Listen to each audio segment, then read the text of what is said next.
Hello. Um. This'll for this will probably be one of the last times that I do this kind of talking kind of video, like you and me. So, um, I wanted to make this video a little bit more personal. It's something that I went through in high school, and it's something relevant and affects me to this day. So I wanted to talk about it. Um, for a large majority of my life, if you could describe me in two words, I'd say it's jealous and competitive. Um, I guess I had a really low self esteem. So whenever I see someone that was better than me at something, I would not only try to do that or learn how to pick up like a skill, I would also try to beat them at it. I remember when I was around 13 or 7, there was this kid with a Rubik's Cube, and he was just impressing everyone at the playground. And that's when I was like, okay, now I wanna. I could probably do that.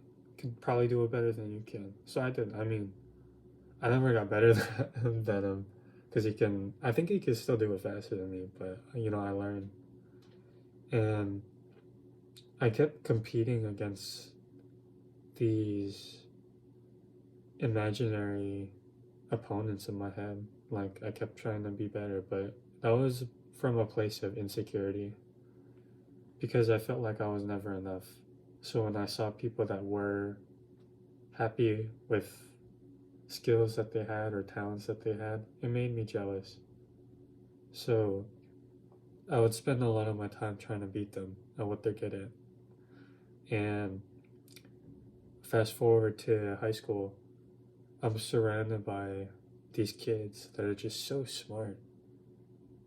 Valedictorian, med school internships for like years on years, like hella backgrounds. And I'm just this regular guy. Like I don't got anything. Like I'm B student at best. Like I'm not particular in any way. So with that competitive, that childish competitive mindset that I had, um, it split into either I'm gonna try to do this and be better than you at it, or I'm gonna accept my loss and just pity myself. So when you go against people that have been practicing an art, like studying or um, being smart, way longer than you have, you lose. There's no question about it. That's not something I considered at the time, but I did lose. I say, because it was never a real competition. It was a competition against like me in my head, against me and everyone in my high school. So I competed and I lost because for a guy that doesn't really study that much, you don't beat people that study harder and more efficient than you. And that kind of got me at a crossroad because I didn't really know how to process loss in something very central. Studying is a big part of me because I grew up in an Asian household with Asian family friends, and they're all very, oh, hey, your kid's so smart. And that's something that I kind of held close to me because of the way that I grew up. So when I felt like I lost at something that's very important to be good at compared to everybody else, like I felt like I was at the bottom of the barrel. So I really gave up. And I guess I kind of deluded myself into thinking, I'm still better than these people. Like they study so hard, but I can already compete. Okay, this is like me trying to rationalize how delusional I was. Not like make sure it's right, but like explain it. So what I thought is these people that work way harder than me get better grades because they work way harder than me. Like they can get A's when they study 4 hours. I study 1 hour and I get 80s. So clearly I'm a genius and I'm way better than them. That I'm like using ratios to like say I'm better than them. And that's kind of how I proceeded through high school, was just like deluding myself into thinking I don't need to work hard. Because the lazy, I consider myself a lazy genius. That's how I kind of like coped with being kind of a loser. So, um, I'm gonna introduce you to a friend of mine. I'm not gonna say his name, but I think he knows who he is. Um, I'm gonna call him. I'm gonna call him John's. I'm gonna call him John Cena. So I met John Cena um, at a National Honor Society cleanup crew, where basically we go around this place and we clean up trash. So I got put in a group with him, and we were just talking. I randomly told him what I was feeling. Like, dude, I'm just like, I feel stuck. Like, I feel like I can't progress anymore.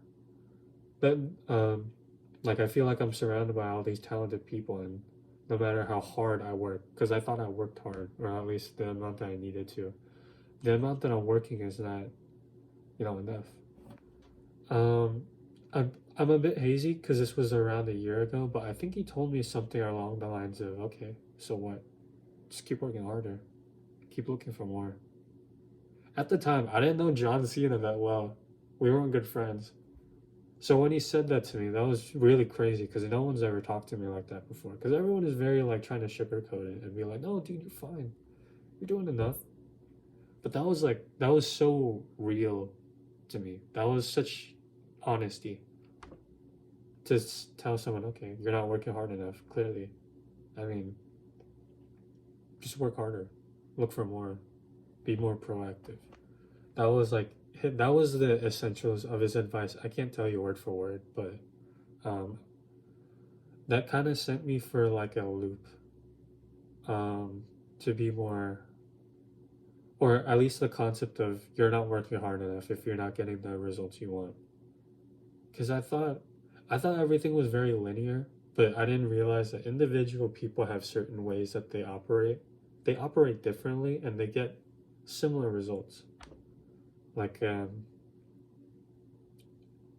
know how to describe it, but I guess I could say that the way that these other great people operate, they work a lot harder than me and they get better results. So the way that I operate is a lot different, and I can't compare myself to them because the way that you improve is not to improve or improve how much you work, but like how not how much you work, but like how you work. And that's when I did a lot of soul searching, and I really um, got into studying a lot to try and patch up that insecurity that I felt, or at least like the feeling of like progression. And it did not happen overnight. I still couldn't make up for the lack of my underperformance in high school. It still wasn't good enough, but it didn't matter to me at the time. I didn't get the results that I wanted, but I was making the progressions that I wanted. Um, so I really, you know what? The reason why I started this whole channel was to kind of motivate myself to keep studying. So when you go back to like my first stream, that was me like in the prime of my like work hard, like work like in that frame of mind. So I spent a lot of I never slacked off. I was always trying to work for something, and I ended up making it here. And I'm still trying to keep up that philosophy of work harder and make sure to never waste a day or a second. And I really want to employ that philosophy in this channel. And I don't want to make it just studying because I feel like studying is very bare bones. Us as people need to expand and not just our weaknesses but our strengths as well. We need to varietize how we spend our time and how we allocate our like skill resources. So um, I really hope that this channel becomes something where I can use it as an outlet to motivate others and I can also motivate myself to be better to an audience that I really appreciate. So, um, that's it. It's just a little, um, I don't know what to call it, like a short story excerpt of my life, but I don't know. I feel like I haven't introduced myself. I might, I know I should, but it's kind of awkward for me. Um, I guess I'm not at that stage of confidence yet, but my plan is to get 1,000 subscribers someday. So when I hit that milestone, I'll introduce myself properly. But for now, I want to, just talk about progress and productivity and trying to better ourselves. I really, I've been on YouTube for like a couple months, I'd say, but I've already feel like I've built up a really nice fan base and very consistent viewers. So I'm very happy about that. Um, Thank you so much for watching. I hope that this story resonates. I know I didn't explain it that well because my storytelling skills are not all that good, but regardless, if you stayed, thank you so much. And I'll see you later. Goodbye.